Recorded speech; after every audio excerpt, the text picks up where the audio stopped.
Giving all praises to the Heavenly Father, Yahweh, Bahasham, Yahweh Shai, Bahasham, Rahakodash. Double honors to the apostles, the bishops, and the elders at Great Millstone who rule well. Peace and salutations, as always, to the elect. News and prophecy, linking the things that are happening worldwide to the Holy Scriptures, so that the faithful elect, the remnant of Yahweh, Bahasham, Yahweh Shai, all right, can know and understand that all of the things that are happening in the world are a result of biblical prophecy, and not be confused and snared by the mass confusion being put out by the media, all right, and by the witches and warlocks that rule this world, that want your mind drifting in fear. All right, we do these videos to offer you assurance, stability. As the scriptures say, wisdom and knowledge shall be the stability of thy times. And it is very imperative that we stay stable in these times, as things are getting ready to take a drastic turn, as the powers that be are being exposed, also calling on their gods and their powers via the left-hand side.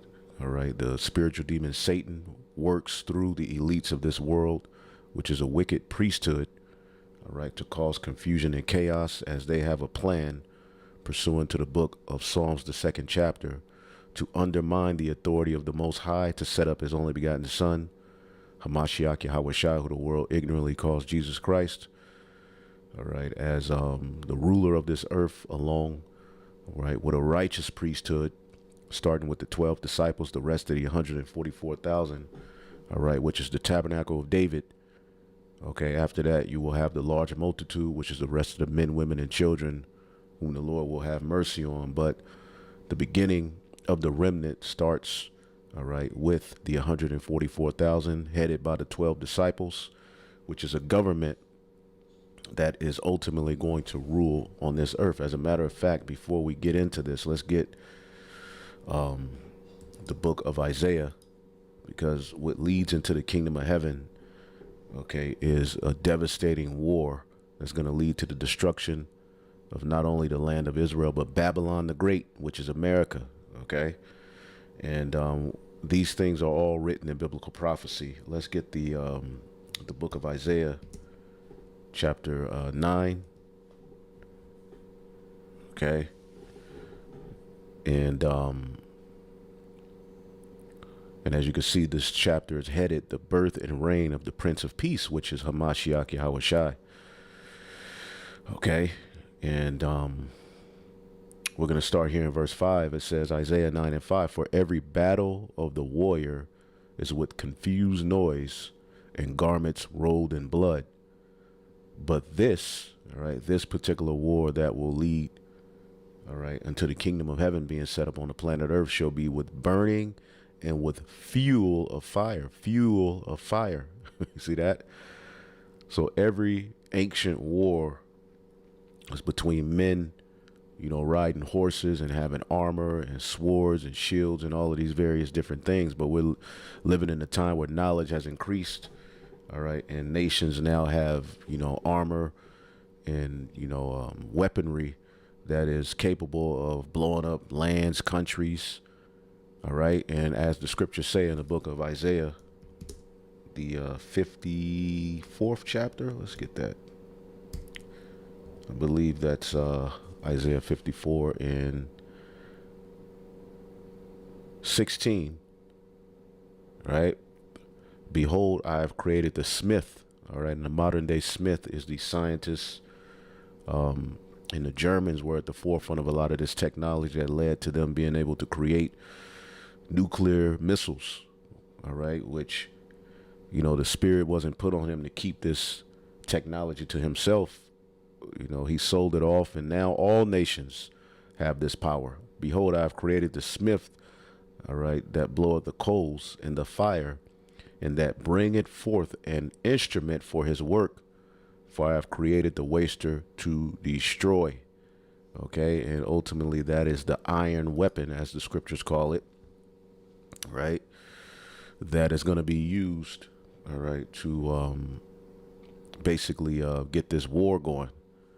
Okay, so again, Isaiah 9 and 5, for every battle of the warrior is with confused noise and garments rolled in blood. That's how ancient wars took place. But this shall be with burning and fuel of fire. And then this leads into what Yahweh Shai was born to do. For unto us a child is born and a son is given. That's Hamashiach Yahweh Shai. Okay, and his birth led to the death, burial, and resurrection. This is why King Herod wanted to take him out before he grew up to be that sacrifice for us. Because the blood that was shed by Hamashiach Yahweh Shai guarantees that the elect are covered and that our sins can no longer be punished. So now we can walk freely, all right, on our path to immortality, all right, without the mindset of constant condemnation. Although we feel bad about our sins and we correct ourselves constantly, we know and understand that Yahweh Shai's sacrifice has taken care of what Satan seeks to accuse. And he's getting ready to try to accuse, all right, on a level we haven't seen. So we have to prepare our souls for temptation. We have to prepare our souls for what this man is getting ready to do, because he's in a conundrum. He's caught between a rock and a hard place, and he can only go forward with this plan.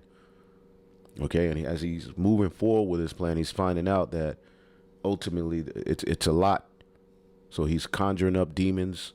He's allowing certain information to come out so that he can openly call on Satan. All right, and these different demons and all of this confusion we see. All right, he's offering up sacrifices. All kind of stuff is going on. But again, Yahweh Shai, all right, as you can see here, and the government shall be upon his shoulders.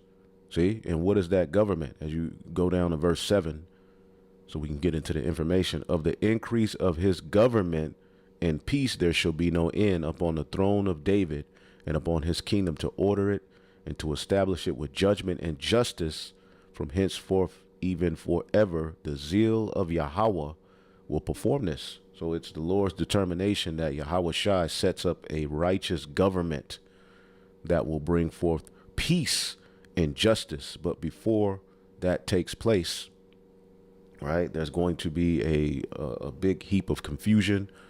All right. The implementation of the MOTB, World War III, which all of these things are starting to happen at once at a faster pace, as the Heavenly Father has put a hardened heart on the cruel Lord that leads and rules this modern day Egypt. Okay. And of course, he's not operating on his own behalf. He's operating on behalf of the spiritual demon Satan, which the elite bankers, witches, and warlocks who rule everything ultimately have their hands in his back.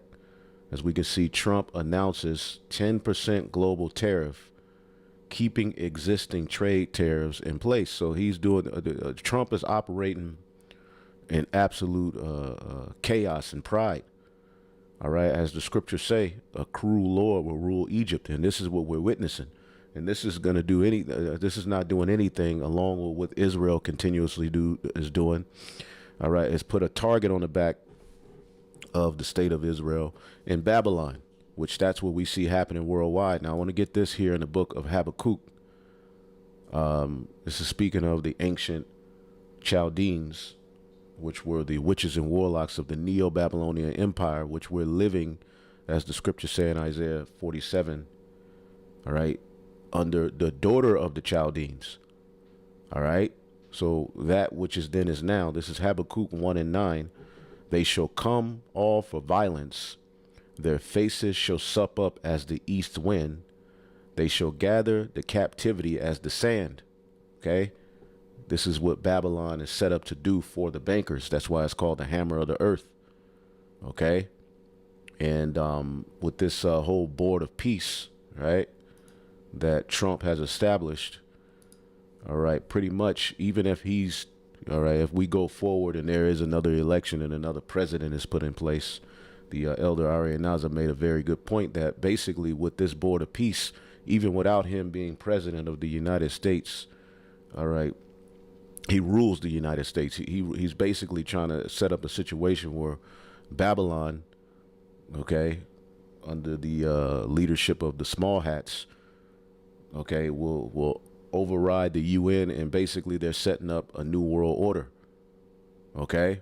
And a lot of nations are looking down upon it, but some nations are joining basically as we enter into World War III, all right, and the plan of this new world order, they're not going to agree.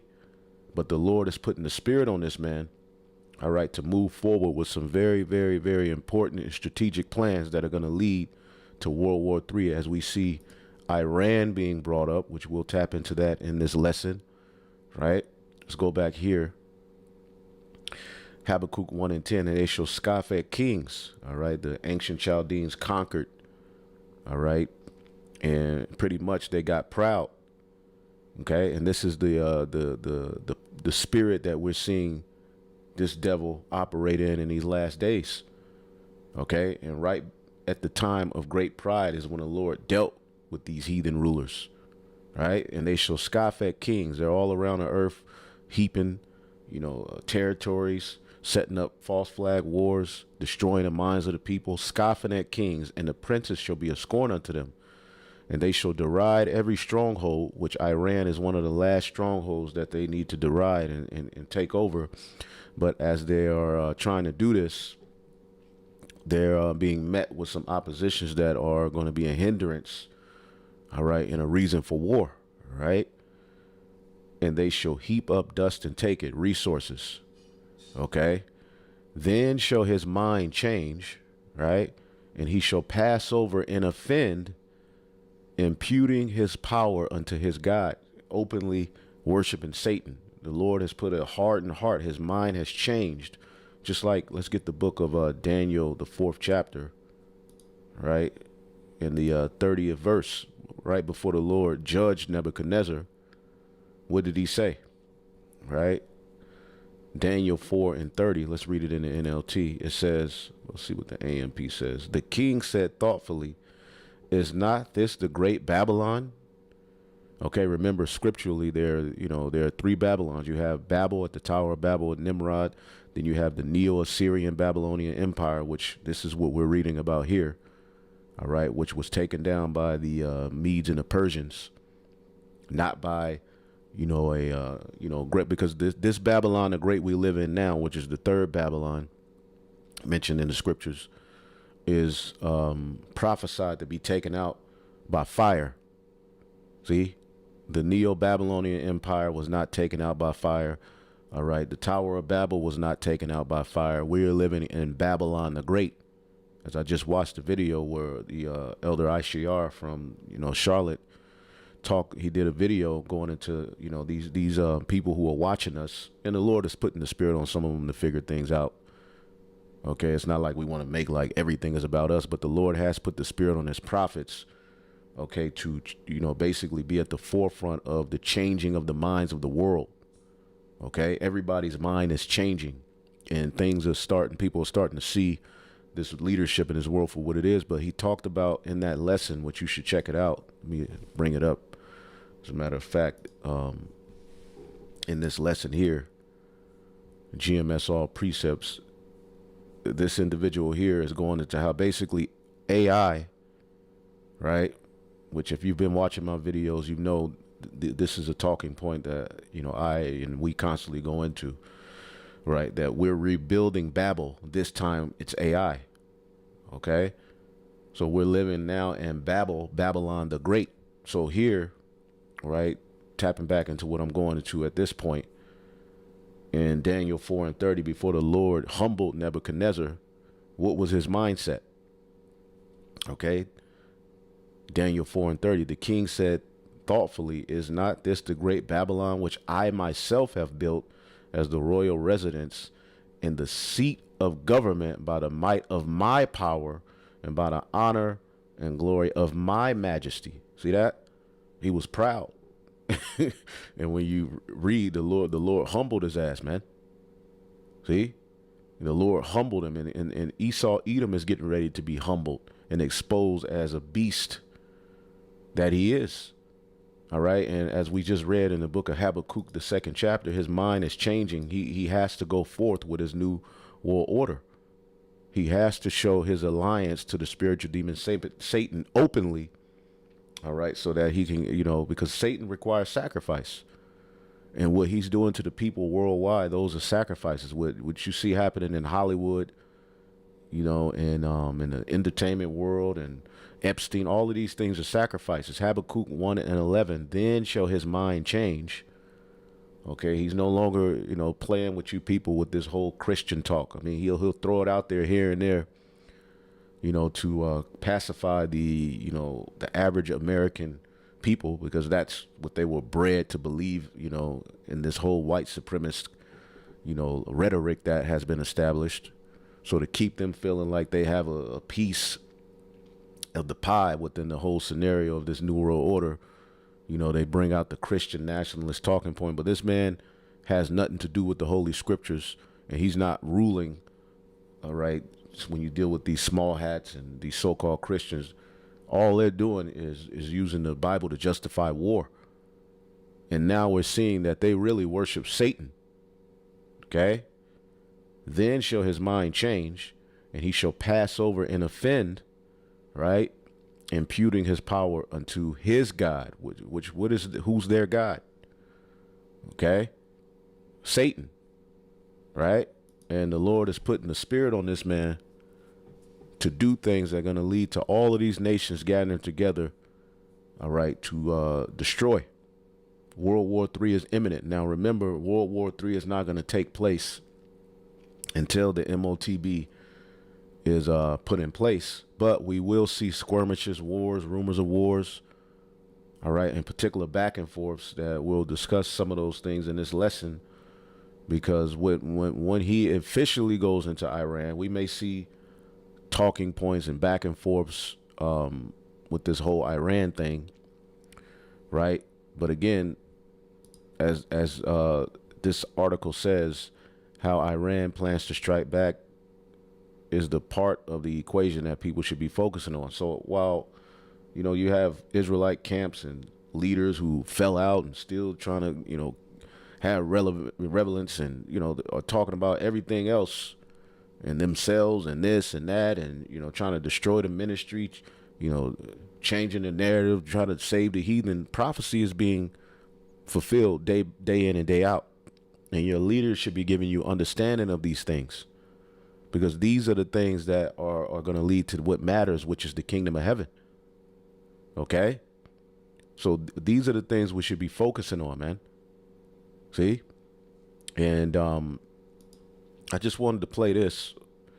Although this has nothing to do with Iran, Trump announces a 10% global tariff. This nigga has put a tariff on the world because he couldn't get his way. All right, showing you the Lord is putting a spirit on this man to just operate in utter and complete foolishness in these last days. In actuality, while I am sure that they did not mean to do so, the Supreme Court's decision today made a president's ability to both regulate trade and impose tariffs more powerful and more crystal clear rather than less. I don't think they meant that. I'm sure they didn't. It's terrible. And to think that the Democrats who oppose this only because they want to go the opposite way, they'd like to pack the court. They want to put on 21 people. They want to pack the court, pack the Supreme Court. Maybe they should do it. Maybe they would be better off if they did it. They want to pack the court. They want to do anything to hurt our country. There will no longer be any doubt in the income coming in, and the protection of our companies and country will actually increase because of this decision. I don't think the court meant that, but it's the way it is. Based on long-standing law and hundreds of victories, and even, as I was pointed out before, even thousands of victories over the years, to the contrary, the Supreme Court did not overrule tariffs. They merely overruled a particular use of IEEPA tariffs. And essentially, it's used to get a fee. I can do anything I want with IEEPA, anything. I just can't charge anybody for it. I mean, you can keep listening, but this nigga has put a 10% global tariff on the world, right? Because he couldn't get his way. All right, showing you that eventually all of these moves that we see being made are going to lead to what prophecy says, man. Jeremiah 50:9, for lo, I will raise and cause to come up against Babylon an assembly of great nations from the north country, all right? And that's going to be ultimately under the authority and leadership of Russia, which are creating their own beast system. All right. And we have even the Arab countries talking about creating their own NATO. These are things that are happening right before our very eyes, because all of these things are going to be done in preparation. All right. And they shall set themselves in array against her. From thence she shall be taken. Their arrows shall be as a mighty expert man. None shall return in vain. And Chaldea shall be a spoil. All that spoil her shall be satisfied, said the Lord. And a lot of people who read this will say, well, this is talking about the ancient Babylon, because it says Chaldea. Well, again, let's get Isaiah 4:47. Right. This is why the Lord has set up the prophets to give understanding, because, again, Jeremiah 50 and 51 were letters written by Jeremiah, okay, to the captives at Babylon. And when you read the particulars of it, as we just read a part of it, the judgment on this Babylon is not in line with what we read in Daniel the 5th chapter. All right, where the Neo-Babylonian Empire was taken out by the Persians and the Medes. There was a few, strategic moves made, a few people put to death by the sword, but ultimately it was not fire. It was not a company of nations going against her and destroying her. So this is speaking of a future prophecy.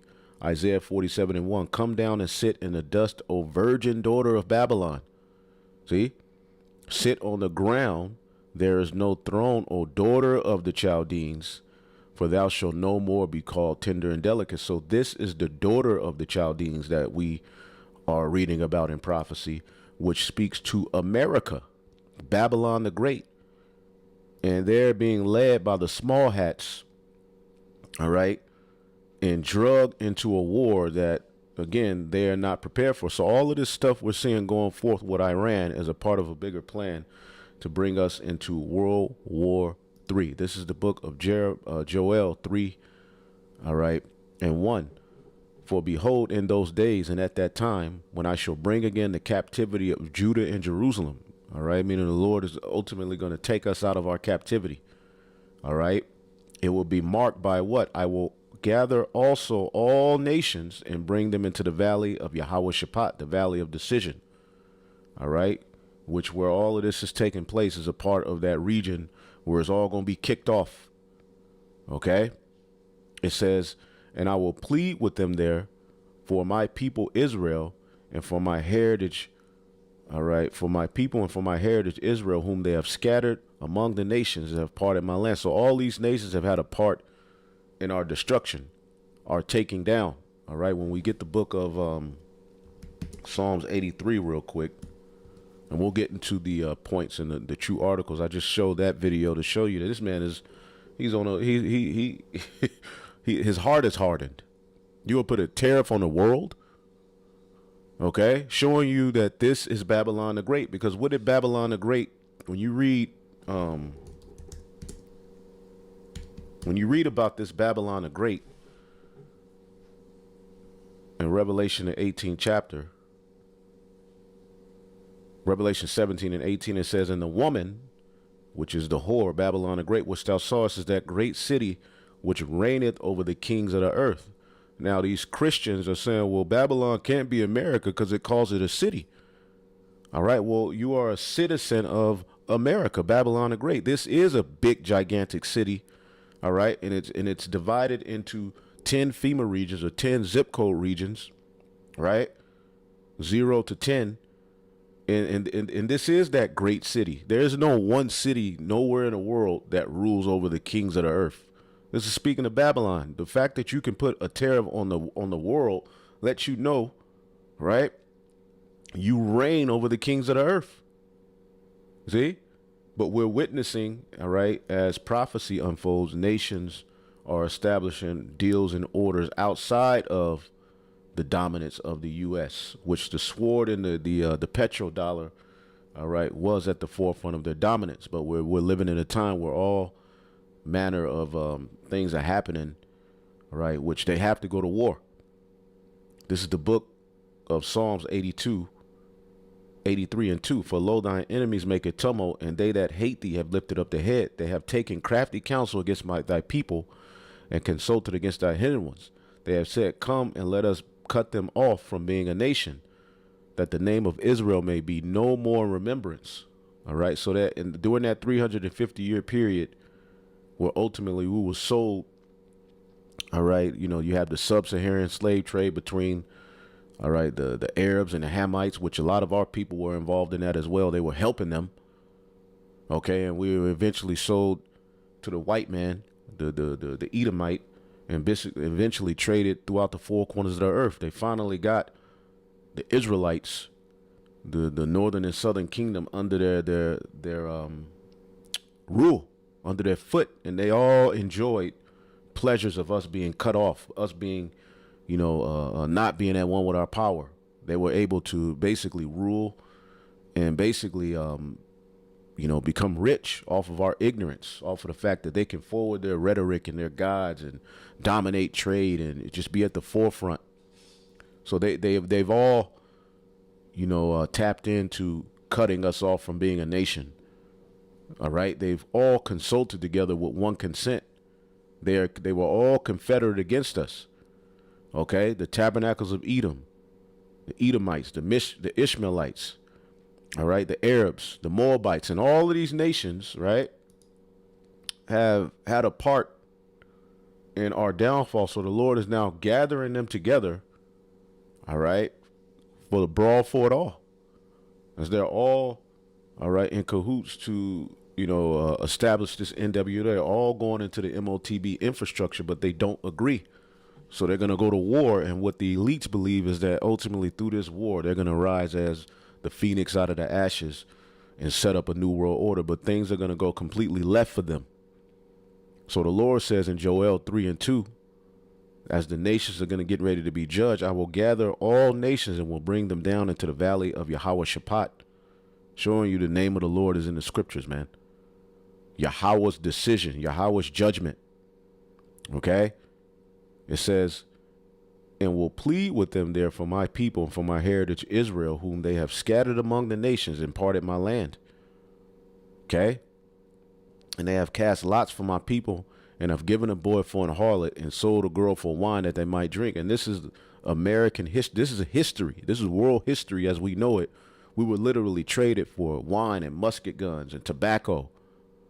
They literally would take our young men and force them into sexual slavery to produce more bucks, right? And it talks about all of the various different things that we're witnessing. All of these different nations are getting ready to pay, all right? So to jump down to the point, Joel 3 and 9, proclaim ye this among the Gentiles, prepare war. See that? Prepare war, wake up the mighty men, let all the men of war draw near and let them come up. Beat your plowshares into swords and your pruning hooks into spears. Let the weak say, I am strong. Assemble yourselves and come, all ye heathen, and gather yourselves together round about. Thither cause thy mighty ones to come down, O Lord. Okay?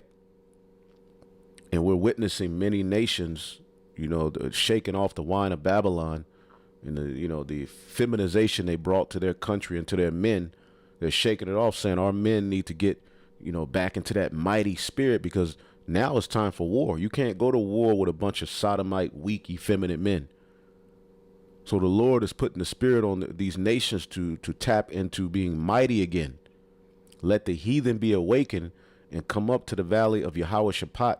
For there will I sit to judge all the heathen round about. So this is what's getting ready to happen. And the Lord is putting the spirit, all right, on Esau, Edom, headed by the small hats, okay, to basically do things that are very important to this prophecy we're reading. All right. Israel is talking about a large-scale attack against Iranian-backed forces. All right. And they're going to drag America pursuant to biblical prophecy. Right. As we always bring this out, Jeremiah 50 and 45. Therefore, hear ye the counsel that the Lord have taken against Babylon in his purposes that he hath proposed against the land of the Chaldeans. Surely the least of the flock, which is the small hats, shall draw them out. They're at the forefront of all of this confrontation you see worldwide. Okay? They're the pimp. America is the whore. Okay? Surely he shall make their habitation desolate with them. Your American government has been bought out. All your leaders have been bought and paid for by the small hat technocrats who are using America to be at the forefront of this NWO because they're not powerful enough. All right, the least of the flock. They need Babylon the Great to be the hammer for them to establish this. Okay, so they're calling on Babylon, okay, to help them in raiding Iran. And see, what we found out over these last couple of years is that Iran is more prepared than we thought. Okay, and when I say we, of course, we're not a part of this, but we're talking about Babylon. Okay, Iran is basically more prepared than they thought. Iran has basically already penetrated Israel's Iron Dome. Okay, yes, Iranian missile attacks, particularly in June 2025, has successfully penetrated Israel's multi-layered air defense systems, including the Iron Dome. Okay, so what Israel found out is that, okay, you know, Iran is a bit more prepared than we thought. Now I want to get into a few videos and then we'll get more scriptures. Let's start, because a few videos I want to get into. Let's start with Myron Marcas, which the dude is a demon. But when he goes into certain talking points about politics, damn, so much happening, saving so many videos, it's hard to keep up. But let's go here. How Israel's about to drag America into a war with Iran. We'll get some of this, and we'll get a few other articles and videos, and hopefully y'all are edified. All right. This is why the United States and the Israelis are reluctant to attack. But the Israelis are on a time crunch. And the Iranians said, we're not negotiating ballistic missiles. What does that mean? That means, let's get into some geopolitics. So as you guys know, Prime Minister of Israel, Benjamin Netanyahu here. This is from, what's this? And I know it's cringe to listen to them, but all of these people are cringe. All of these people who, you know, who are doing these videos, ultimately, they don't fully understand prophetically, biblically what's happening. But the Lord has given them understanding and insight unto things that we can use to further bring, all right, prophecy out and get understanding. Okay, so let's listen. This is Benjamin Netanyahu. I just finished a short, important visit in Washington. Now, they just had a secret meeting between Netanyahu and Trump. Okay, and after that, all of this stuff with Iran has popped up because Esau Edom has caught. So he needs not only war to take the attention off of the reality of what he is into, all right, but also the Lord is working on his mind to fulfill biblical prophecy, man. Okay, it's so much happening at once. All right, so we're condensing a lot of information into an hour or 45 minutes or whatever, so we can bring it to you. From a couple hours ago? Did he post this today? Yeah, 3 hours ago. I just finished a short but important visit in Washington and talks with our great friend, the President Trump. There's a very close, very real, and very open relationship between us. Of course, the conversation focused on several issues, but in practice, on the negotiations with Iran. The president thinks that the Iranians have already learned who they're dealing with. He believes that the conditions he is creating, combined with the fact that they have certainly understand they made a mistake the previous time by not reaching an agreement, may create the conditions for achieving a good deal. You want to hear my opinion? I won't hide from you that I express general skepticism regarding the nature of any agreement with Iran. But I said if an agreement is indeed reached, then it must include the elements that are very important from our perspective, from Israel's perspective, and in my opinion, not only Israel's. It's not only the nuclear issue, it's also the ballistic missiles, and it's also the Iranian proxies. With that said, I would say the conversation was essentially concluded, although of course it also touched on Gaza, on the entire region, and on other general matters. In any case, another conversation with a giant friend of the state of Israel, the likes of whom as there has never been. אני סיימתי עכשיו ביקור nigga talk in that language. קצר, אבל הושג הסכם, כללים אחרים. All right, that's with Israeli television. Okay, so what does this really mean in English? Let's break this down. So, in order to understand what they talked about, you need to know why Netanyahu won. So, as you guys know, Netanyahu was originally scheduled to go to the White House next week, but he decided to push it up a week because time is of the essence. Now, why is time of the essence? They have but a short time. Prophetically, all right, what is we always bring it out. The devil is getting ready to come down with great wrath because he know that he has but a short time. Let's talk about that. The reason why time is of the essence is because the Iranians have been steadily building back their capabilities, okay? And when I say their capabilities, their air defense is beefed up. They got a bunch of new Chinese technology and radars. They have rebuilt their ballistic missile program. They have somewhere between 1,800 to 2,000 plus stockpiled ballistic missiles of all kinds. They also have these missiles pointed and ready to go. On top of that, there are rumors that they've been able to acquire Chinese fighter jets, 5th generation, J-20s, and Su-57s from Russia. Now, We just read in the book of Joel, the 3rd chapter, right? What did we just read? Showing you that biblical prophecy is being fulfilled every day. Joel 3:9, proclaim ye this among the Gentiles, prepare war and wake up the mighty men. Let all the men of war draw near and let them come up. Beat your plowshares into swords. So no longer don't focus on agriculture and the things that made your nations great in times past. No, get missiles, get defense systems. All right, and we know according to Ezekiel 38. Right, because Iran is, being talked about, but Russia will eventually, all right, step in as well. Because as we read Ezekiel the 38th chapter, right, Ezekiel 38:4. Okay, as a matter of fact, there was a different, there was a particular article that I was just looking at. Hold up, let's see if I can find it. Boom. And we'll tap into this. Turkey wants to replace Iran and encircle Israel. This is prophecy and what could be stepping stones to Gog and Magog prophecy. And the Gog and Magog prophecy is here in Ezekiel the 38th chapter, where the Lord is going to use, all right, Gog, which is Russia. All right. Magog just means of the land of Gog. All right. And again, originally these were Japhetic lands that were conquered by Edomites. So when it's speaking to the Gog and Magog, yes, those lands were originally given to the Japhetic people, but in prophecy, end time prophecy, these lands will be controlled by Edomites. And Russia, all right, is both basically under the control of Edomites right now. So ultimately the Lord, right, because remember, post World War II, NATO, all of these things were created to combat the dominance of the USSR, which, Soviet Union it disbanded. But now we're living in a time where the Lord has promised, Ezekiel 38:4, and I will turn thee back and put hooks into thy jaws, all right, bringing Russia back to that Soviet spirit, all right, that once, worried the West.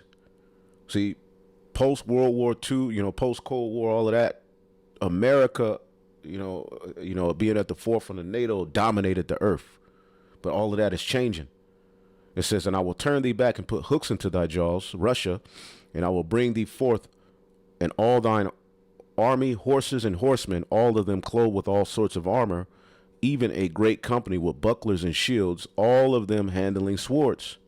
All right. So it's going to be a great company of nations, right, headed by Russia, right? And all of them are going to have what? A great company with bucklers and shields. So, ancient bucklers and shields were just little, swords and shields and, medals, but now knowledge has increased. So what this dude is going into, it says Persia, which that's Iran, Ethiopia, all right, the Cushites, Libya, all right, the Hamite nations, as we're going to all of this is happening right now. All of them with shield and helmet. Gomer, which is Turkey, and all his bands, the house of Togarmah, the north quarters, all his bands, and many people with thee. Turkey, right, is getting ready to break off from NATO, all right, and jump ship. As they've always played both sides, right, and we'll get into that. But all of this speaks to this prophecy. As we see, Persia is mentioned. Persia is Iran. They're part of this alliance that we're witnessing, all right, be formed right now. Okay, so listen to what he's saying. It's not confirmed yet. It is not confirmed yet, but there has been some talks. There's been some plays. There's been some movements that it could happen. Now, what you guys need to understand when it comes to modern warfare, right? It's all based on theory. Due to the sensitive nature of military interactions and military procurement of technology, weapons, etc., people tend to keep their capabilities classified to a degree, right? You want to show enough that you can deter aggression while simultaneously holding some things back that you can use if they decide to not heed the warning. And for 33 years, Netanyahu has been accusing Iran of having weapons of mass destruction. There's been this constant back and forth. All right, America, you need to go invade and check them for weapons of mass destruction. They shouldn't have weapons of mass destruction. And Iran has showed, yeah, we do have this, but they're like, we don't have that, and yada, yada, yada. There's been a constant back and forth. All right. And again, remember, Iran does not have a Rothschild-backed central bank controlling them. All right. So there's a lot at stake here with getting control of this. And again, we see, all right, that they partially closed the Strait of Hormuz. All right. And there's a talking point that Russia is over there doing some form of military drill. As a matter of fact, let's look if we can find that. Russia military drills Iran Hormuz. All right. See if we can find that information. Okay, what Iran's naval exercise with China and Russia in the Strait of Hormuz actually means. See that? So, why is Russia all of a sudden over there doing, exercises over in the Strait of Hormuz for? Okay? What's going on? Again, this is Ezekiel 38 and everything that we're witnessing. But let's go. From the deterrence. Okay? And over the past couple of weeks, Iran has been showing off their ballistic missiles that we've known about, the Fatah-1, the Fatah-2, the Corsair missile. They've shown off their ability to move these missiles in and out. They've shown their stockpile. They've shown that they're aggressively building missiles. They're manufacturing somewhere between 300 or so a month, right? So basically, this creates a problem for Israel. And the reason why it creates a problem for Israel is because Israel has interceptor missiles. Interceptor missiles are more expensive, they're rarer, and they're harder to make than the missiles that Iranians are making. So in other words, Israel is at an economic disadvantage when it comes to defending themselves against the Iranians. Now, if you guys remember prior to this... That's why they need Babylon. And Babylon is going to be drawn into this conflict. 12-day war, the Israelis prioritized the nuclear program, and that was the chief reason they attacked the Iranians. Now, after the 12-day war, the Israelis found out that Iran had some very serious capabilities. So since Iran unleashed their capabilities, two things were shown. Number one, the Iranians have the ability to penetrate the Iron Dome, the David Sling, and the Arrow. Very bad, because Israel's defense is centered around that. Also, the Iranians depleted 25% of all Israel and the United States interceptor missiles. In 12 days, they depleted 25% of the stockpile. So this is why the Israelis begged for a ceasefire. Contrary to what mainstream media tells you, the Israelis begged for a ceasefire because in a war of attrition, Iran can take a lot more hits than Israel can. So basically, the Israelis found out, oh wow, these guys can actually destroy us. Nigga got hands. We ain't the bully we thought we were. He can fight. And as we're going to show you, many of these Arab nations in this region that could actually help, with the help of, being allies to Babylon, are saying, no, we're not going to allow you to use, our territories as a means to, be an offense against Iran. And they're actually allying themselves against the small hat. See? And forming their own NATO, as we'll show you. It's not just debt to Israel. It's they can actually make that happen. They got hands. The nuclear program moved down in importance, and now the ballistic missile program is the top priority, okay? The reason why the Israelis are so concerned is for a couple of reasons.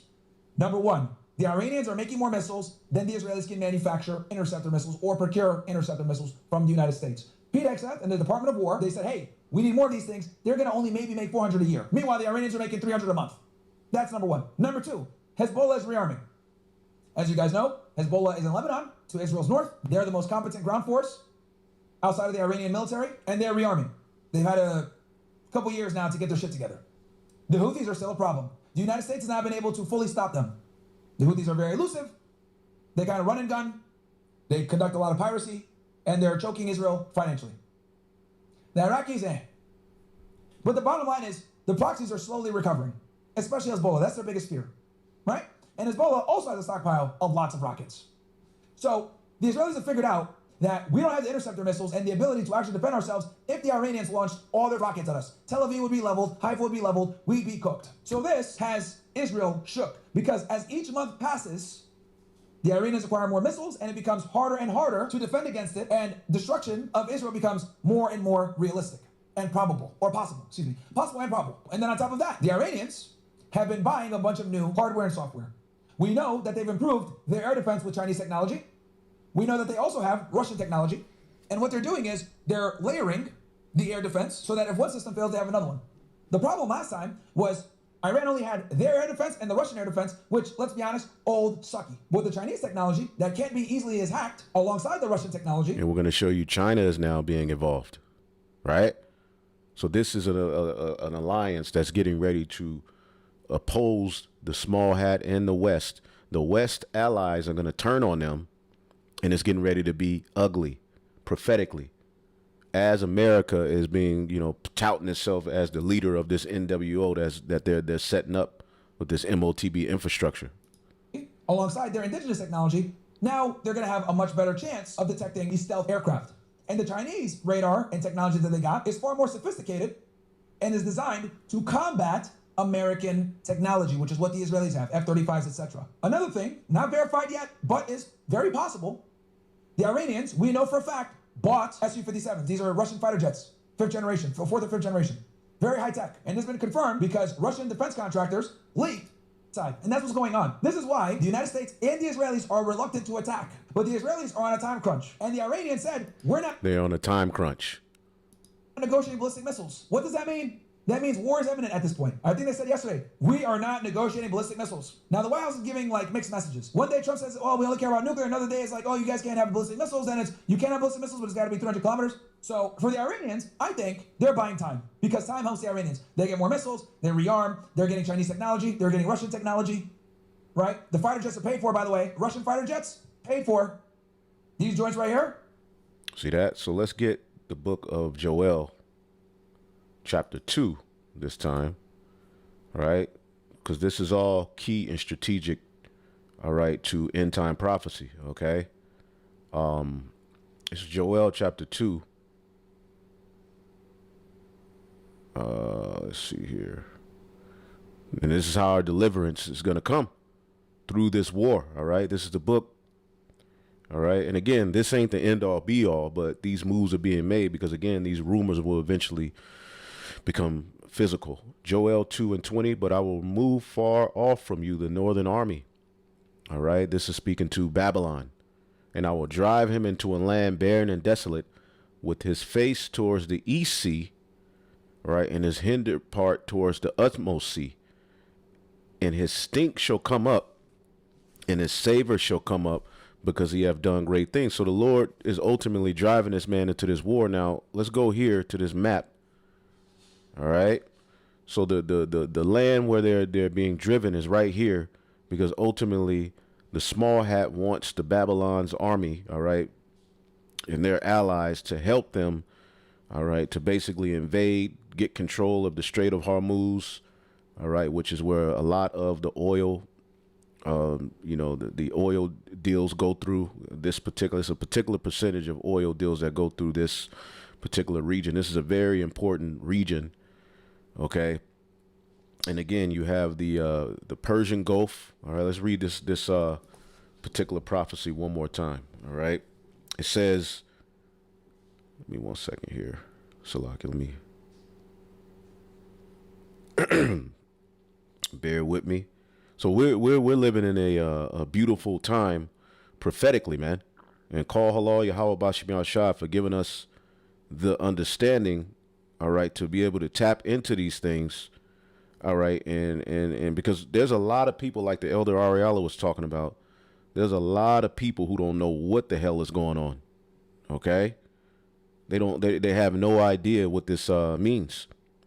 Okay. Give me 1 second here. All right. They have no idea what these things mean. Okay.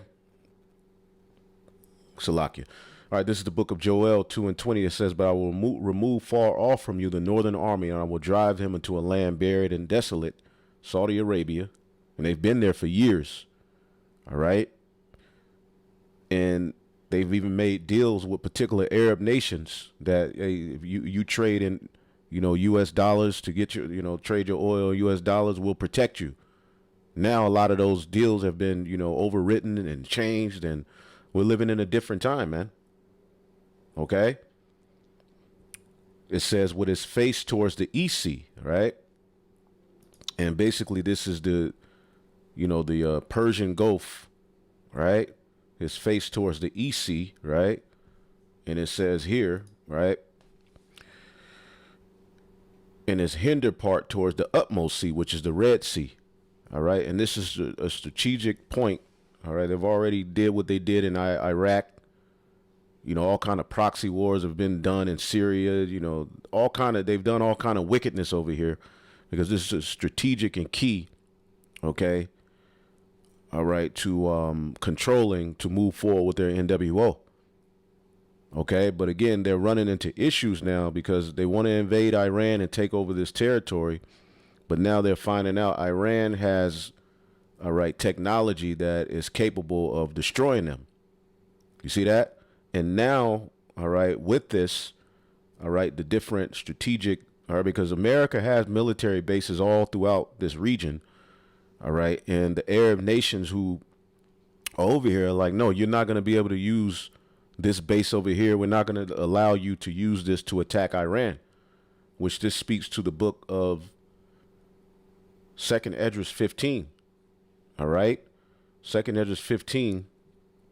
And 28, behold, in horrible vision, in an appearance there from the east, where the nations of the dragons of Arabia shall come out with many chariots, and the multitude of them shall be carried about as the east wind, and they which hear of them may fear and tremble, because the U.S. was used to, being allied with a lot of these different nations and having their will done through the dollar's dominance. All right. Also, the Carmanians, which is Iran, raging with wrath, shall go forth as the wild boars of the wood. Now, tapping into this very prophecy we're reading, we'll go back to it. Let's get this video here. All right, which there's more on this video. You can watch it yourself. Again, we're not driven by emotions. Though this dude is a asshole, and he kisses Esau, Edom's ass. All right, the Lord uses him and many others to bring out information that we can use, man. Okay, so we're going to now jump to this particular video. As you can see, the CJ Werleman show. It's happening. The Islamic NATO that ends Greater Israel. See, this is all prophecy. Okay, because Ezekiel, the 38th chapter, all of these nations are going to ally together for the purpose of coming up against the small hat, which America is going to be drawn into that war. So all of these things we're seeing are key to our salvation.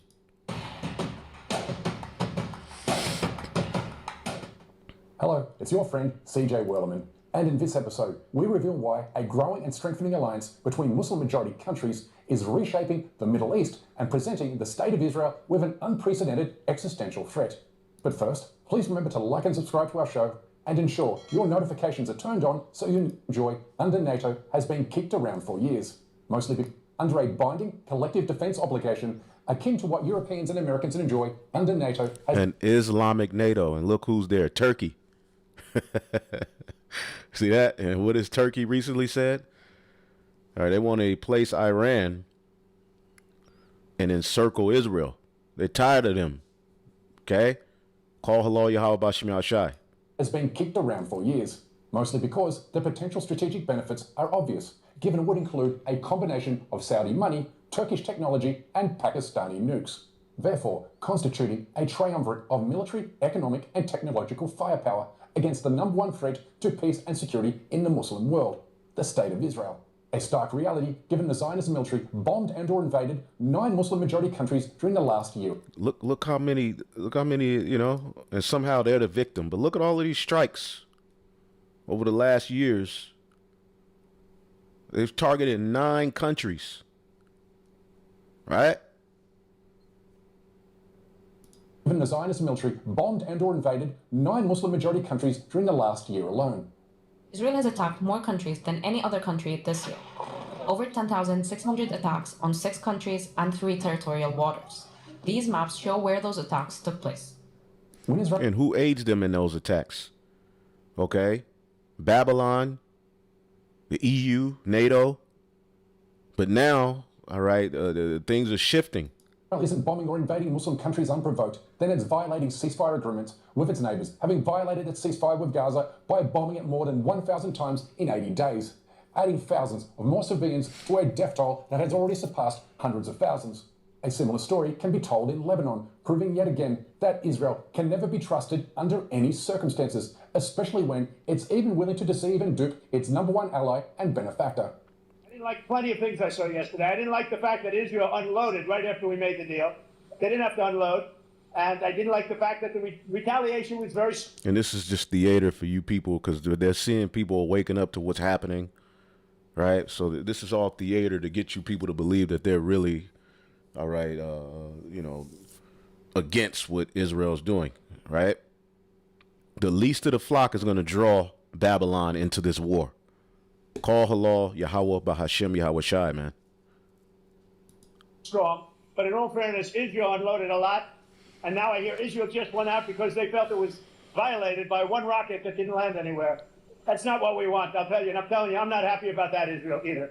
Israel also bombed Qatar, home to the largest US military base in the Middle East, just months after the Qatari government gifted Trump a $1 billion airplane, proving no Muslim country is safe from attack, even those with the strongest of ties to the United States government, which is why Turkish President Recep Erdogan reignited the idea of an Islamic NATO in September 2024 by calling for Muslim unity against what he described as a growing threat of Israeli expansionism.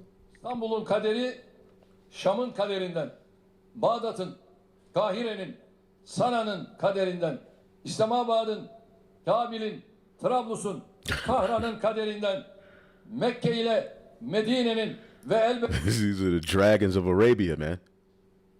Okay? And Turkey is going to jump ship, right? Let's get the book of, and Russia is going to be at the forefront of all of these nations together. Okay, the Israel, of course, don't stand a chance, but Babylon, okay, even with the sword that they've been blessed with, they're not going to stand a chance. This is the book of Jeremiah 51:27. Set ye up a standard in the land, blow the trumpet among the nations, prepare the nations against her, call together against her the kingdoms of Ararat. Ararat is Turkey. Mini, Armenia, Ashkenaz, Germany, which all of these nations are in cahoots. Although they have alliances, now they're in cahoots because of the folly of the small hat in the West. Appoint a captain against her, which is Russia, calls the horses to come up as the rough caterpillar. They're going to put all of their power together. Prepare against her, all right, the nations with the king of the Medes. The Medes in end time prophecy is Russia, all right? As we always show you, when you look at where the ancient Medes ruled, okay, ultimately that it borders where the USSR, okay, ancient Russia, the Soviet Union ruled the territory. So this points to Russia, and we always show you the map, okay? So prepare against her the nations with the king of the Medes. See, the Medes in end time prophecy speaks to Russia. Okay? Let's do this. Let's go to Isaiah 13. All right. It says Isaiah 13. Babylon will fall to the Medes. See, now the ancient Neo-Babylonian Empire in Daniel, the 5th chapter, right? Let me show you this real quick. Daniel 5, right? Daniel 5:28, speaking to the Neo-Babylonian Empire headed by Nebuchadnezzar, and his son Belshazzar was ruling here. It says, Peres, thy kingdom is divided and given to the Medes and Persians. See, and that was in ancient times, but now in end time prophecy, okay, the Medes, Isaiah 13 and 17, right? I will stir up the Medes against them, which shall not regard silver. As for gold, they shall not delight in it. Russia is at the forefront of what you call the BRICS, where they're looking for options outside of the U.S. dollar to trade. Okay, and we know the elites are got their hands in that, but it still fulfills prophecy. So, all right, so I will stir up against them the Medes. Now, let me see if I could just ask. Let's ask this question here. Does the USSR border the territory once ruled by the ancient Medes? Yes, see that? The USSR bordered the territory once ruled by the ancient Medes. The Soviet Union shared a southern border with Iran, which corresponds with the core region of the Median Empire, located and presented today in northwest Iran, parts of neighboring countries like Azerbaijan. All right, the Median territory historically located in the region. So this is all prophecy. Okay? So, I mean, you could look up maps, right, that'll show you, but this is where the ancient Medes rule. So in end time prophecy, the Medes ain't talking about, okay, the Shemitic tribe that ruled the Mede Empire. It's talking about Esau, Edom, which he's of Shem, right? Which that's another thing people bug out on, talking about he's Ashkenaz because he calls himself the Ashkenazi Jew. All right, but no, man, this, you know, you can look up the map. When we're reading this in Isaiah 13, behold, I will stir up, which Russia means to rouse. I will stir up the Medes against them, which shall not regard silver and gold, and they shall not delight in it. Their bows shall also dash the young men to pieces, and they shall have no pity of the fruit of the womb. This is those Russian military men. And what does it say? In Babylon, the glory of kingdoms, the beauty of the Chaldees' excellency shall be as when God overthrew Sodom and Gomorrah. See, it shall never be inhabited. So this ain't talking about ancient Babylon that was taken down by the Medes and the Persians. All right, under, you know, this is talking about now. See that? So going back here, all right, Jeremiah 51 and 28, prepare against her the nations with the kings of the Medes, all right, the captains thereof, and all the rulers thereof, and all the land of his dominion. And the land shall tremble in sorrow, all right, for every purpose of the Lord shall be performed against Babylon, to make the land of Babylon a desolation without inhabitant. So all of these things are happening, all right. America is going to be drawn into defending the small hat. See, as we always read, the least of the flock. Okay, but see, we see all kind of alliances, because what did Erdogan, who's a member of NATO, by the way, what did he read? Erdogan, all right, Ararat, all right. It's also called Gomer in Ezekiel 38. These are all these ancient regions, right? Turkey bashes Israel, calls on Muslims to unite against the West. And Russia's going to be with the shits. They're going to all come together, man. This is what's being formulated right now. Ve elbette Kudüs'ün ve Gazze'nin kaderinden ayrı değildir. Ümmetin sesini ve vicdanını temsil eden teşkilatımızın bu toplantısında İsrail'in tüm bölgeyi yangın yerine çeviren politikalarına karşı duruşumuzu açıkça dünya kamuoyuna duyurmamız gerekiyor. This was Erdogan making a direct and urgent call for Muslim powers to isolate, encircle, and threaten Israel. A call that has invoked derision, skepticism. It's call and circle Israel. All right. So what do we read? Ezekiel 38 is going to be a bunch of nations, all right, with their, you know, defense and military and missile weapons systems, all right, uniting with Russia, Iran, Ethiopia, Libya, okay, all of these various different nations. Gomer, that's Turkey. Togomar, that's Turkey. All right, Ezekiel 38:7, be thou prepared for thyself and all thy company that are assembled unto thee, and be thou a guard unto them. So Russia is going to be at the forefront of all of these alliances. And after many days thou shalt be visited.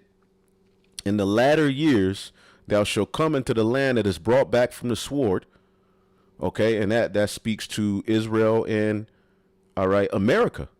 Literally, it's going to end up in America being brought into a war and destroyed.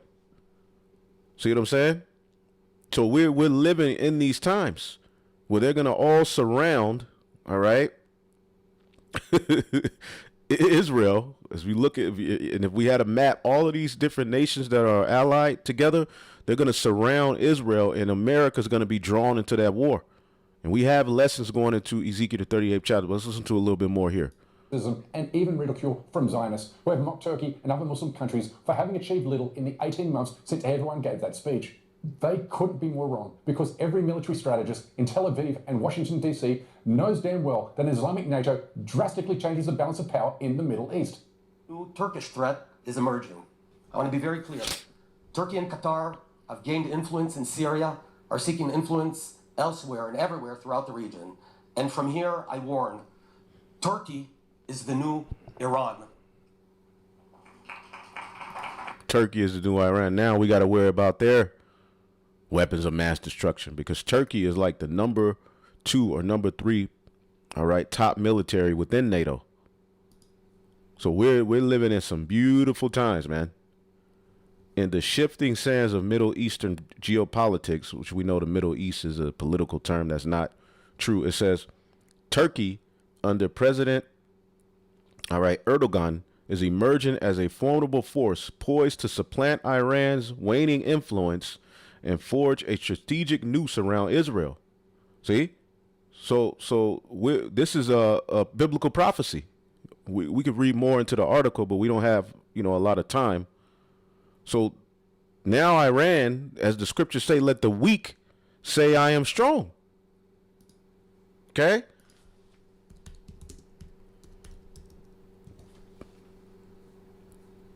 Joel 3:10, beat your plowshares into swords and your pruning hooks into spears. Let the weak say I am strong. So all of these Arab nations, right, which basically we know they wouldn't be able to combat, Babylon like that, right? Now they're all coming together like, you know what? And I typed this in. Why are the Arab nations considering an Arab NATO? What could be the end result of this? Arab states have periodically discussed forming an Arab NATO, often called the Middle East Strategic Alliance, MISA, for several overlapping reasons. The idea isn't new, but it resurfaces whenever regional conflict intensifies. All right. Why Arab nations are considering an Arab NATO? Containment of Iran. The primary driver is concern over Iran's regional influence. All right, a Muslim country. Military, political, and ideological. Iran-backed groups operate, all right, in Lebanon, Hezbollah, Yemen, the Houthis, Iraq, and Syria. Okay, and Myron went into some of that, right? Gulf State sees this as a asymmetric warfare rather than conventional conflict. A collective defense pact would deter attacks on shipping lanes, oil infrastructure, and borders, which Israel has been doing that. This mirrors how NATO was formed to contain the Soviet Union. Okay? NATO was born to what? All right, combat the Soviet Union, which eventually disbanded. Now it's back strong. Security fatigue with the U.S. Arab states, especially Saudi Arabia and the UAE, are reassessing reliance on Washington. Perceived U.S. Retrenchment from the Middle East. Inconsistent enforcement of red lines. Desire for regional self-reliance rather than dependence. Because remember, the U.S. made deals with the UAE that basically we will protect you if you trade your oil in dollars. Which again, I believe a couple of years ago that deal ended. Although America still has, their hands in all of that. Okay, again, we're witnessing a shift away from dependence on the West. An Arab alliance would still coordinate with the U.S. See, that's what we're witnessing, but not be fully dependent on it. Normalization with Israel changed the map. Following the Abraham Accords, quiet security coordination with Israel has expanded. Shared intelligence on Iran, missile defense cooperation, naval security in the Red Sea and Persian Gulf. While Israel would not formally be an Arab NATO, it would likely function as a de facto strategic partner. Okay, and they all just go eventually destroy her. Okay. Economic energy, joint structure, yada yada yada. How could Russia get involved in this? Okay, so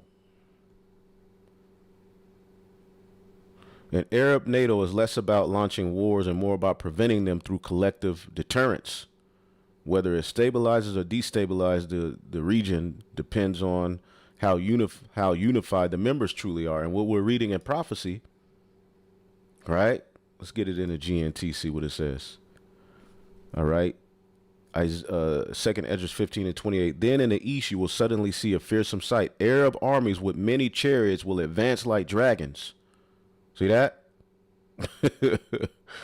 All right. As soon as they start out, the sound of their hissing will spread across the world via the news and bring fear and trembling on everyone who hears it.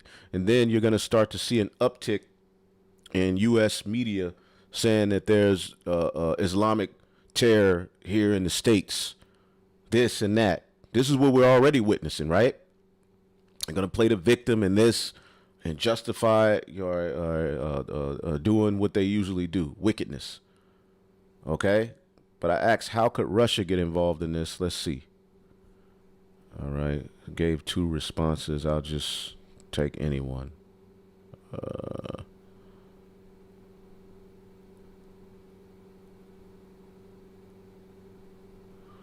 Let's just do this one. See what it says. Because it's all prophecy. Russia could get involved in an emerging Arab NATO scenario in indirect but highly consequential ways. Moscow's strategy in the Middle East is rarely about formal alliances, but about leverage, access, and disruption. Russia aligns more openly with Iran, as we read in Ezekiel 38. Okay. Persia will be one of the main nations allied with, all right, Russia. Okay.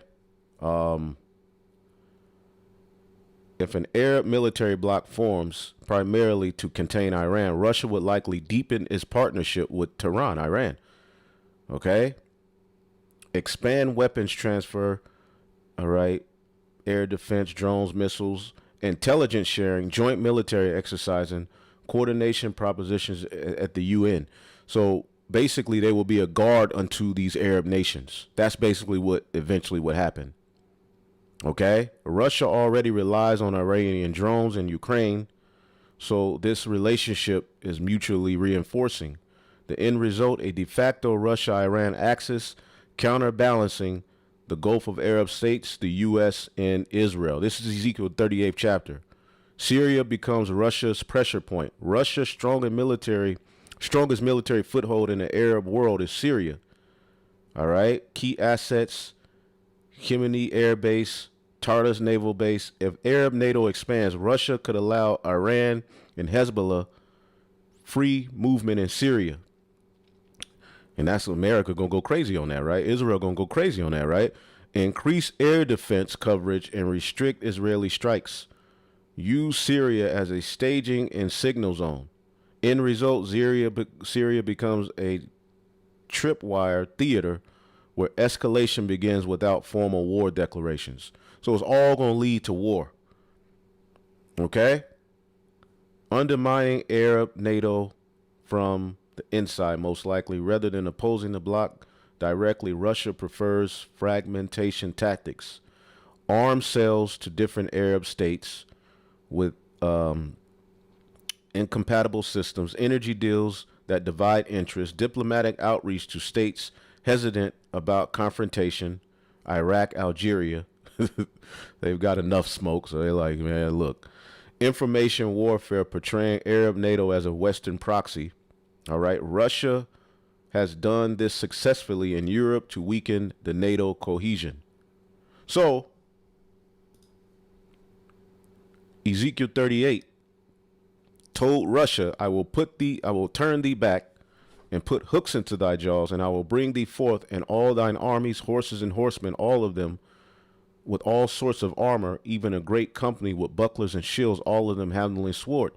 Persia, Ethiopia, Libya, all right, with all of them, okay? And let's just ask a quick question. How does Ethiopia and Libya and Turkey play into this? Let's just see what it says. How does, all right, Ethiopia, Libya, and Turkey play into this all? See what it says. Ethiopia, Libya, and Turkey each matter for different strategic reasons, but together they form a southern central northern arc that can either stabilize or seriously complicate an emerging Arab NATO order. All right. And when it's all said and done, they're all going to come together. Okay. So, and we'll we'll go more into this. Let's get the videos. Because I got a few more I want to show you. Erdogan is sophisticated, dangerous, and he seeks to encircle Israel. Tiny top. We can't close our eyes again. Israelis know this because they have spent decades sowing division, chaos and violence in the region to ensure Arab countries and the rest of the Muslim world never unite against it. But for Israel, these good old days came to a crashing end on September 17 last year, when Saudi Arabia and Pakistan signed the Strategic Mutual Defense Agreement, which declares that any aggression against either nation will be considered an act of aggression against both, meaning Saudi Arabia becomes the first Muslim country to enjoy security under Pakistan's nuclear umbrella. Saudi Arabia and Pakistan signed a landmark security pact on September 17th that could reshape Gulf security. Saudi Crown Prince Mohammed bin Salman and Pakistan's Prime Minister Shehbaz Sharif shook hands on the agreement, declaring that an attack on one would be treated as an attack on both. See that? Pakistan's Defense Minister Khwaja Asif went further, suggesting Riyadh could even gain access to Islamabad's nuclear program if needed, echoing Turkey's warnings that Israeli aggression threatens the entire region. Whether by design or not, the pact sends a clear signal. The global order is shifting. And when old alliances falter, new ones carry weight. Israel is now staring down its worst of all nightmares because it has now lost its #1 strategic advantage, the implied threat of using nuclear weapons without having to worry about a counterstrike from its adversaries. A nightmare that's about to get considerably worse for the Zionist state now that Turkey has entered advanced talks to join Saudi Arabia and Pakistan in this mutual defense pact. A move that will create a new military bloc in the Middle East, linking 3 of the region's largest countries, each with their own unique capabilities and advantages. Oil-rich Saudi Arabia is the Arab world's only G20 economy. Pakistan is the Muslim world's only nuclear-armed state. And Turkey, which straddles both Asia and Europe, possesses the second largest army among NATO members. And added to this is the fact that both Pakistan and Turkey have become major weapons manufacturers and exporters, with Turkey supplying drones to Ukraine to use against Russia, while at the same time it rebuilds the Syrian army to help the new Syrian government resist and deter. And eventually Turkey is going to side with Russia. This is prophetically what we're reading about in Ezekiel, the 38th chapter. Okay? Israeli attacks and incursions. This newly emerged Islamic NATO is more than just words on paper. It has already expanded military interaction, training coordination, and defense industrial cooperation. All right, let's read it again. 2nd Esdras 15 and 28, behold, an horrible vision, and the appearance thereof from the east, where the nations of the dragons of Arabia shall come out with many chariots, and the multitude of them shall be carried as the wind upon the earth, and they which hear them may fear and tremble. The Carmenians, or Iran, raging in wrath, shall go forth as the wild boars of the wood, with great power. All right, shall they come and join battle with them. okay, and shall waste a portion of the land of the Assyrians. Now, this can be an actual attack in Babylon the Great, which is spiritually the modern day Assyria, all right, or it can be an attack on one of their bases abroad, which is just like an attack on American soil. All right, you attack American base abroad, it's the same as attacking America, period. So what we're getting ready to see is some kind of attack, whether it be propaganda. All right, we're getting ready to see. This is how I see it. Some type of move is getting ready to be made where America is going to say they're a threat. They've been attacked. All right, they're going to blame it on the Arab, the Muslim nations. They're going to blame it on Iran. Okay, this is going to be used as a means to shut things down here in Babylon the Great, right? And it says, and then shall the dragons have the upper hand, remembering their nature. They're wild, all right? They don't have a lot of order, right? This is why they needed Babylon, all right, to assist them, all right? Because they prefer loyalty over, you know, they'll set a guy over their defense and war department, talking about the Arabs, that nigga don't know how to read, he don't know nothing, but they trust him. This is why America has been able to go over there and, you know, we'll defend you if you trade in dollars. And again, all of these alliances are being broken, and everybody is now having an evil eye towards America. So the dragons of Arabia are getting ready to have the upper hand, remembering their nature, and they shall turn themselves, conspiring together in great power to persecute them. All right. So this is what's getting ready to happen. These shall be troubled, bled, and shall keep silence through their power. They're going to use their media to act as if everything is all right, and shall flee from these different regions. All right, where, you know, ultimately they thought they were going to use to invade Iran, right? Because many Arab nations are telling America, right, no, you're not going to be able to use our regions to invade Iran. In fact, we're getting ready to ally together and come to defend Iran because we know the wickedness you're trying to come over here and do. This is what we see happening, man, through the Holy Spirit. This is all prophecy. Okay? More importantly, it provides each of these three countries the space to step out from underneath America's shadow by allowing each nation individually or collectively to take action against Israel without threats of US sanctions or restrictions. Now enter Turkey. Turkey's inclusion changes the scale and depth of this arrangement. Turkey is also going to be involved. Ankara is no longer just a defense supplier. It is a systems architect. Its defense industry has proven expertise in avionics, sensors, electronic warfare, unmanned systems, and combat integration. Pakistan has already benefited from Turkish cooperation in drones and aerospace subsystems. Saudi Arabia brings capital, scale, and strategic reach. Together, this creates a closed-loop defense ecosystem. Pakistan provides a proven fighter platform and operational doctrine. Turkey contributes advanced subsystems, mission electronics, and future generation design input. So they got it going on. One more video real quick. All right. There's so much happening. It's going to have to be a part 2. All right. This is pretty shocking. And I've actually, I said this myself. I said, guys, you know, look out, watch. If and when Iran does fall, the next boogeyman is going to be Turkey and ISIS. And I said that very clear, and I have 2 very good reasons for why I believed it was going to be both Turkey and ISIS as the next big boogeyman that Israel is going to start talking about. So former Israeli Prime Minister Bennett warns that Turkey poses a new threat.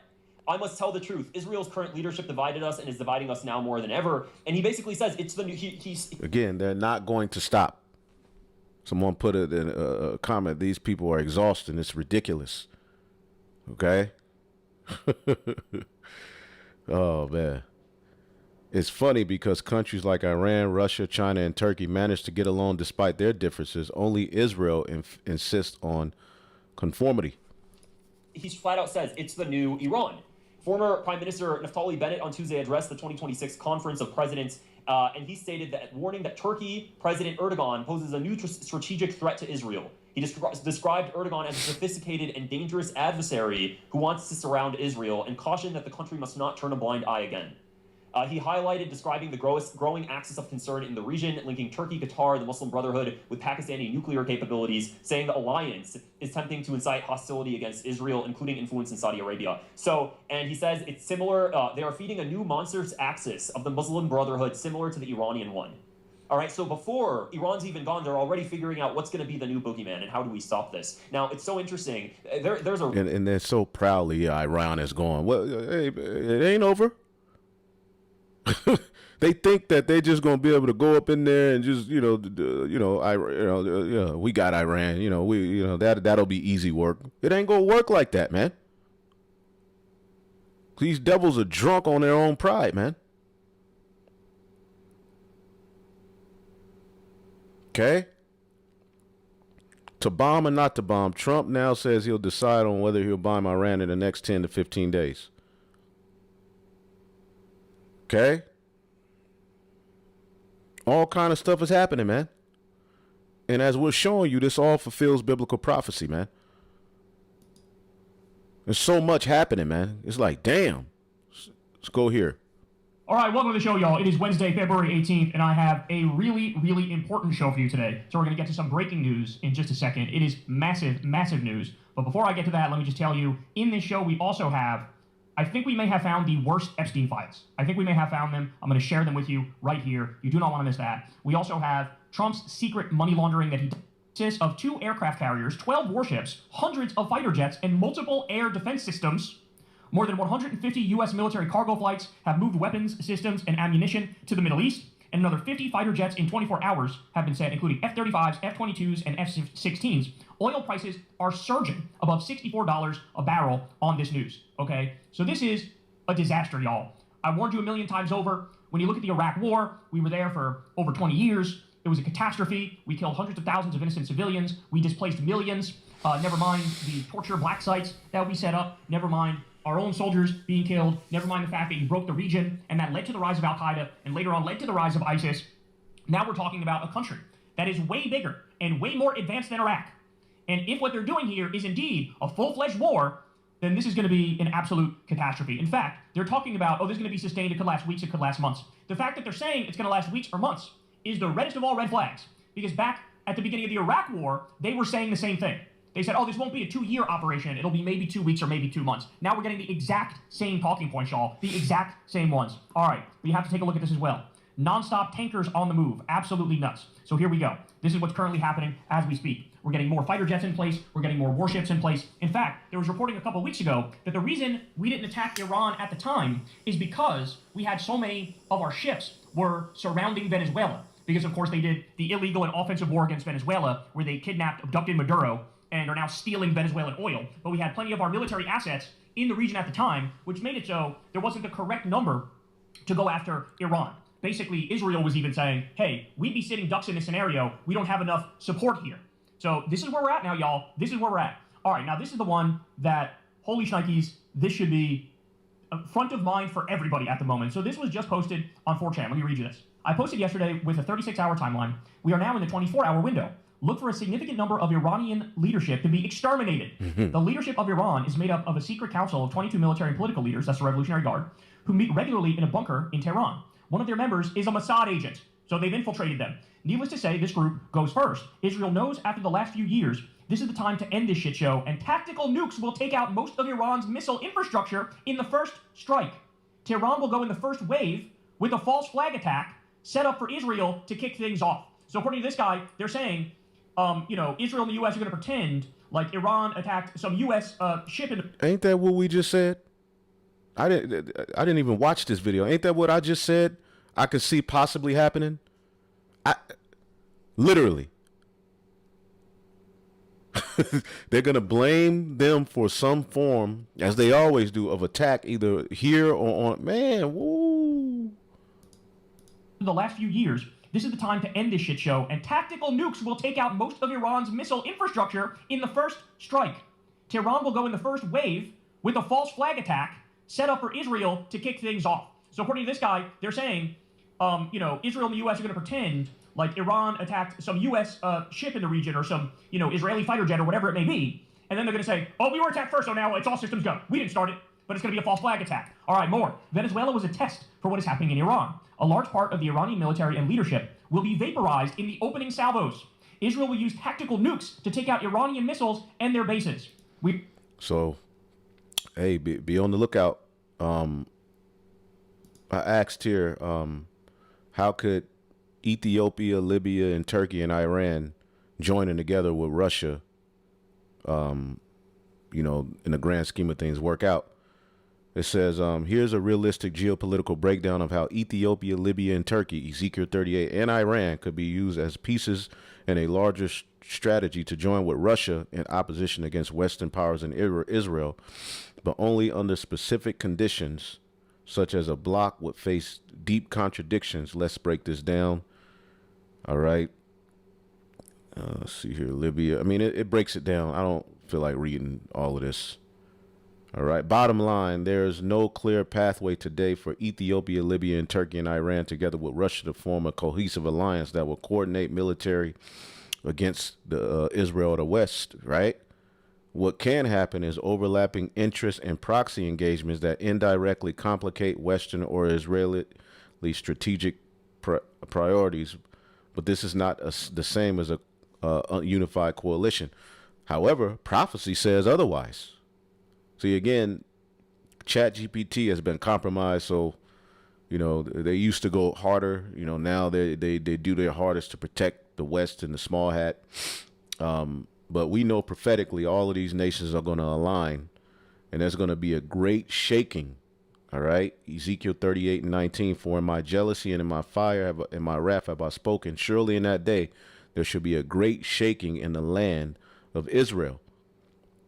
All right. So that the fishes of the sea and the fowls of heaven and the beasts of the field and all creeping things that creep upon the earth and all men that are upon the face of the earth shall shake at my presence, and the mountains shall be thrown down, and the steep palaces shall fall, and every wall shall fall to the ground. All right. I will call for a sword against him throughout all my mountains. Thus said the Lord, every man's sword shall be against his brother. Okay. And it's going to be an overflowing fire, which is going to draw America in, and Babylon the Great is going to be destroyed. This is what we're on our way to. One more real quick. I'll just play a few seconds of it, a few minutes. But China.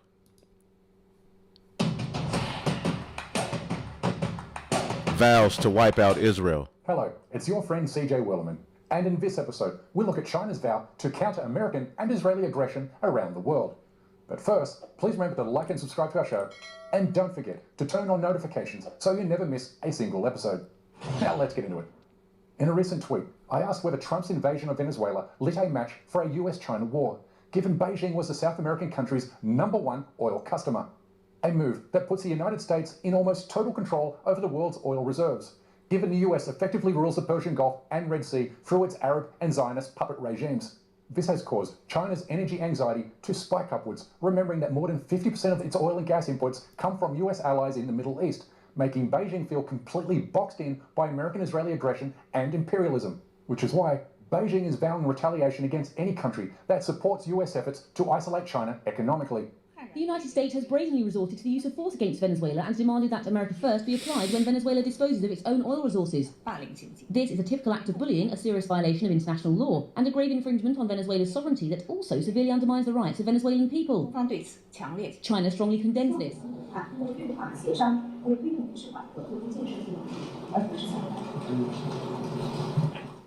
They say those who forget the past are doomed to repeat it, a warning that the Zionist-American alliance seems determined to ignore. Call it arrogance, call it hubris, call it whatever you want. But similar moves against Japan in the 1930s ignited the Second World War in the Western Pacific. Why did Japan attack Pearl Harbor? U.S. oil embargo. The U.S. cut off Japan's access to oil, steel, and other resources in response to Japan's invasion of China and expansion in Asia. Japan needed these resources for its military. Expansion goals. Japan wanted to dominate Asia and the Pacific, the Greater East Asia Co-Prosperity Sphere, without U.S. interference. China opposes the use of force in international relations, but it also stated that it will not hesitate to deploy its military power if its strategic interests are directly threatened. But for now, it's using its power and influence to launch a campaign to expel Israel from the United Nations. Put simply, Israel and the United States are fooling themselves if they don't believe Beijing won't retaliate for toppling the Iranian regime, which provides China with more than 80% of its shipped oil, therefore making US Israeli-led regime change efforts in Iran an existential threat to the Chinese economy, leaving Beijing with no other choice than to send weapons and missile defense systems to Tehran. Nothing I'm saying here should be misinterpreted as tacit support for the Chinese. So while Iran looks weak on paper, they have a lot of support from, Russia, these Arab nations, now China. Okay, and things are going to get ugly for Babylon again. Okay, there's going to be a company of nations headed by Russia that are going to put themselves in array against Babylon. All right, starting with Israel, man. So everything that we are witnessing, I mean, there's so many articles to go into. There's so much happening. I just wanted to give you an overall understanding of what's happening. We are on our way. All right. To the end of this man, he's all spiraling out of control. But again, prepare for some type of event to happen that's going to justify them to lock Babylon down. Okay, and justify bringing about the digital IDs and furthering their plan. All right, again, through craft, through his policy, he's gonna cause craft to prosper in his hand. So through fear, enchantments, okay, and they're gonna push forth all kind of confusion, man. So, hey, fret not, man. Just understand all of these things are a part of how we are delivered. All right, World War III is imminent. All right, hey, stay locked in. All right, I know it's a lot of information. There's even certain things that needed to be expounded on more, but the Spirit brought out what the Spirit brought out. Hopefully, I'll edified on to the